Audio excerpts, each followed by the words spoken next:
колку балканските мажи на вистина се грижат за себе. Јуни е месец на машкото здравје. Во светот овој месец е потсетник за мажите да посветат време на себе. Што значи тоа? Маж да посвети време на себе? Па тој мора да се грижи за својот имидж во општеството, да биде како карпа и да ги храни културолошките норми. Маж да плаче? Како така?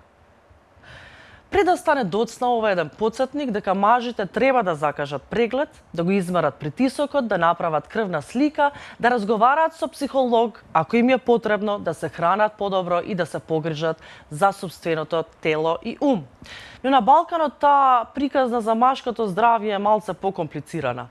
Затоа што тука нема да зборуваме за здравје, туку и за воспитувањето во нашите региони, за таа машка гордост, за потиснатиот страв, за разочарувањето. Што од мали нозе момчињата слушаат дека вистинските мажи не плачат.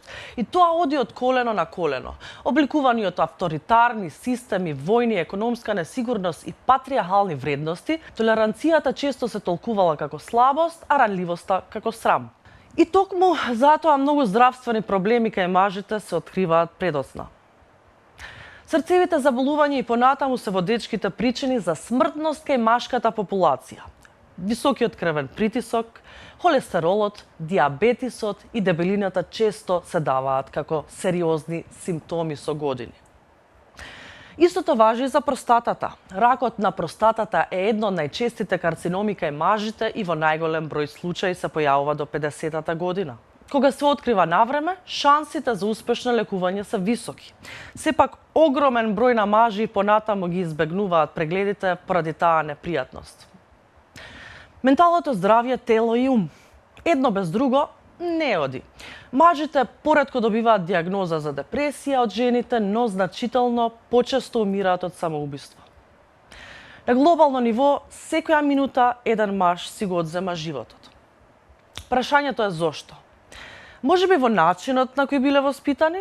Кај многу мажи депресијата не изгледа како плачење и повлекување. Таа изгледа како бес, а понекогаш и како повлекување, избегнување или како прекумерна работа, како алкохол, секс, како коцкање, како ноќи поминати во кафеана или пак пред спортски обложувалници. Истражувањата во Балканскиот регион покажуваат дека економската несигурност, невработеноста и ниските примања се силно поврзани со стресот и депресијата кај мажите. Дали мислите дека причината за тие фрустрација само финансиска? Не, таа и културолошка.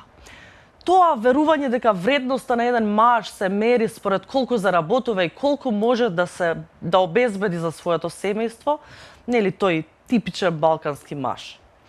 Сега, на Балканот постои уште еден проблем. Тоа е тој мачо, хипермаскулинитет.